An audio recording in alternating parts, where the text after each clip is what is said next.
नमस्कार, मैं राजीव कुमार बीजन बिहार से। देखिए, एक बार फिर अश्विनी चौबे जो कि हैं राहुल गांधी को जब कोर्ट से जो 2 साल का सज़ा हुआ था उनको स्टे मिल गया जब कोर्ट से और उनकी सदस्यता बहाल हो गई, तब फिर उन्होंने फिर से उन पे चुटकी ली है।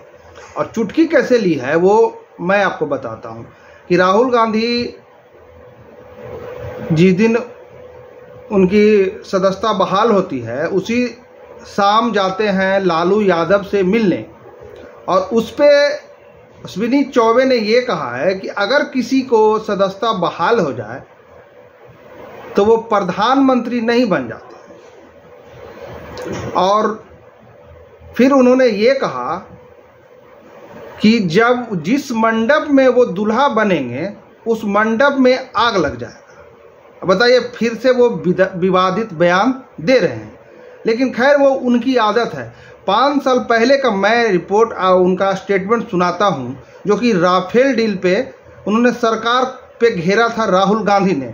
उन्होंने बताया था कि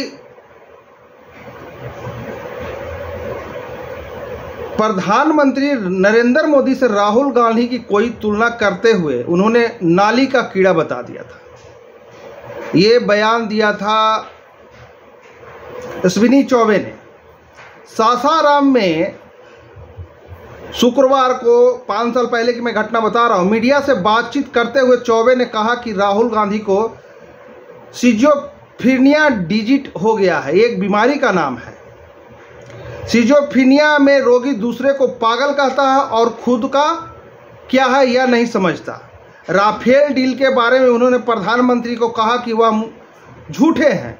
मुझे इससे बहुत कष्ट हुआ। ऐसा व्यक्ति कह सकता है जो सिजोफ्रेनिया का मरीज हो, इसे मेंटल हॉस्पिटल में भर्ती कराना चाहिए।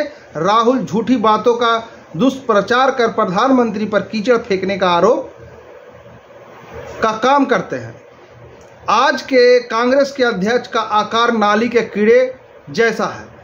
उस टाइम कांग्रेस पार्टी के अध्यक्ष जो थे राहुल गांधी थे, लेकिन आज अर्जुन खड़गे हैं। अब समझिए कि उनकी मानसिकता किस प्रकार से खराब है। वो आज से नहीं है, 5 साल पहले का मैं ये रिपोर्ट दैनिक भास्कर में लिखा हुआ था, ये मैं आपको सुना रहा हूँ। धन्यवाद। और छोड़ जाता हूँ आज के उस प्रेस कॉन्फ्रेंस के वीडियो के साथ, जिसमें कि आज फिर उन्होंने राहुल गांधी के शादी पे विवादित बयान दिया है। धन्यवाद। और जो ये वीडियो YouTube से देख रहे हैं, हमारे चैनल को सब्सक्राइब करें, और जो ये वीडियो Facebook से देख रहे हैं, हमारे पेज को फॉलो करें, और कमेंट बॉक्स में हमें मैसेज जरूर लिखें कि कौन मानसिक बीमार है, राहुल गांधी या चौबे जी। धन्यवाद। क्या होगा सर? क्या बोल रहे हैं? राहुल गांधी होंगे प्रधानमंत्री। अरे हो गया तो हाँ, सदस्यता बहाल भाई हो जाएगी। तो सदस्यता बहाल होने से प्रधानमंत्री हो जाता है? ये बताइए। अरे सदस्यता बहाल हुआ है, कोर्ट ने सजा दिया है, कोई बीजेपी ने सजा नहीं दिया था। आपने अति पिछड़े समाज को, पूरे मोदी समाज पर आपने गाली दिया, अभद्र व्यवहार किया, अभद्र बातें कही, अपमानजनक बातें कही, और उस पर कोर्ट ने संज्ञान लिया। कोर्ट तो हमारे अंदर नहीं है, और कोर्ट ने संज्ञान लिया और आपकी सदस्यता उससे गई। 2 साल का सजा आपको सुनाया, उसके कारण आपकी सदस्यता गई थी। कोई बीजेपी ने बाध्य नहीं किया। और बाद में आप सुप्रीम कोर्ट गए तो सुप्रीम कोर्ट ने उस पर तत्काल के लिए रोक लगाई है, ये कहते हुए कि भाई सज़ा इतना मैक्सिमम सज़ा क्यों हुआ, मिनिमम सज़ा हो। कोर्ट ने ये नहीं कहा कि आपकी सज़ा माफ़ कर दी जाएगी, और सुप्रीम कोर्ट हो या कोई कोर्ट हो, इनकी सज़ा माफ़ी नहीं होगी। ये सज़ा याफ्ता कहलाएंगे और इनको सज़ा मिलेगी, इसमें दो मत नहीं। और असली सज़ा तो जनता के दरबार में मिलेगी। Thank you. होना क्या है? ये युवराज पप्पू बन करके देश को इन्होंने समझा क्या है? ये खानदानवाद, परिवारवाद, ये पूरी तरह से भ्रष्टाचार के पोषक है।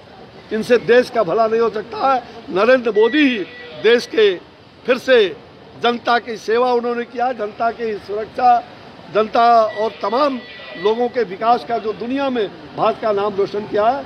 नरेंद्र भाई मोदी ही दोबारा बहुमत नहीं, अपार बहुमत से प्रधानमंत्री बनेंगे 2024 में, और 2025 में भाजपा नेतृत्व एनडीए की सरकार बिहार में बनेगी। पूरी तरह से बिहार में जिस प्रकार से आए दिन हत्या, अपराध और हिंसा की गतिविधियां बढ़ी है, लगातार हो रहा है और रुकने का नाम नहीं ले रहा है। और जिस प्रकार से अभी मुहर्रम के बाद बिहार के कई जिलों में, चाहे वो दरभंगा हो, चाहे नौगछिया हो, भागलपुर हो, कैमूर हो, कई जगहों पर जिस प्रकार का तांडव नृत्य हुआ, लेकिन सरकार पूरी तरह से तुष्टीकरण की नीति को अपना करके और कहर ढा रही है।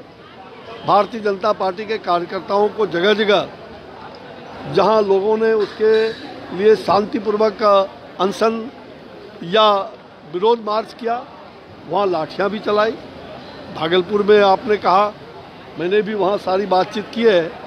आज भी वहां प्रतिरोध मार्च वहां लोगों ने निकालने का और कमिश्नर के यहाँ रिप्रेजेंटेशन अभी देने के लिए लोग जाने वाले हैं। मैंने सारी बात किया है। मुझे लग रहा है कि सरकार पूरी गूंगी बहरी लोगड़ी और ये पलटू राम की सरकार पूरी तरह से बिहार को यूं ही छोड़ दिया है और अब तो वो देश को जोड़ने चले हैं और देश का सपना देख रहे हैं, जो उनका मुंगेरी लाल का हसीन सपना ही रहेगा। पूरा सपना चकनाचूर हो जाएगा। और गए थे कर्नाटक बिहार को छोड़ के, और वहाँ से फूफा जी बैरंग वापस आ गए। मंडप पर दुल्हा का कोई नाम लिया ही नहीं। ये दुर्भाग्य है बिहार के विकास को। बिहार के अंदर जो आए दिन यहाँ विनाश की लीला हो रही है, बिहार सरकार पूरी तरह से नाकामयाब रही है और इसलिए इस सरकार को तो जाना ही होगा। ये सरकार चाचा भतीजे का सरकार पूरी तरह से अराजकता फैला रही है बिहार में, भ्रष्टाचार फैला रही है, दुराचार हो रहा है। चारों तरफ महिलाएं असुरक्षित हैं और समाज के सब लोग पूरी तरह से इस हालात में हैं कि जिनका कोई माँ बाप न हो। ये स्थिति जनता का बना रहा है कि हंसी की बात है, लोक लज्जा की बात वो कह रहे थे, लोकतंत्र की बात कह रहे थे। हमने कहा और बाद में आपने देखा कि तो जब लोक लज्जा और लोकतंत्र के बारे में हम लोग पर आरोप लगा रहे थे कि भाजपा को लोक लाज नहीं है, लोकतंत्र। अरे भाई, लोकतांत्रिक मूल्यों का हनन जिस लोकतंत्र के हत्यारे कांग्रेस आज उसके गोद में बैठ करके पलटू राम जी और पलटू राम की ये पलटनिया पार्टी ये बैठी हुई है लोकतंत्र के हत्यारे के गोद में। जो चारा घोटाले का काम आपने चारा घोटाला कोर्ट में जाके खड़ा होके किया था और उसी चारे घोटाले के गोद में जाके बैठे हुए हो। तो लोकलाज आपको नहीं है या मुझे नहीं है? हमने कौन? आपने तो लोकलाज त्याग दिया और लोकलाज की बात करते हो, लोकतंत्र की बात करते हो। जो लोकतंत्र का आपातकाल लगाने का काम कांग्रेस ने किया देश के अंदर, आज ऐसे लोगों के गोद में बैठे हुए हो। इस सवाल पे वो भड़क गए। इसी सवाल पर मैंने कहा तो वो भड़के तो हमें तड़के। उनको पता ही नहीं है कि वो जब वो जहाँ है वो मर्सी पर है।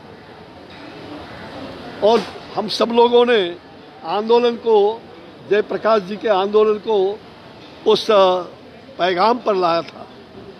ऐसे ही लोग थे उस समय भी, जो लोग इन लोगों ने पूरे जयप्रकाश जी की आत्मा को चोट पहुंचाने का काम किया। राहुल गांधी ये लोग लोकतंत्र की बात, इनके मुंह से लोकतंत्र और लोकलाज ये पूरी तरह से विपरीत बात है।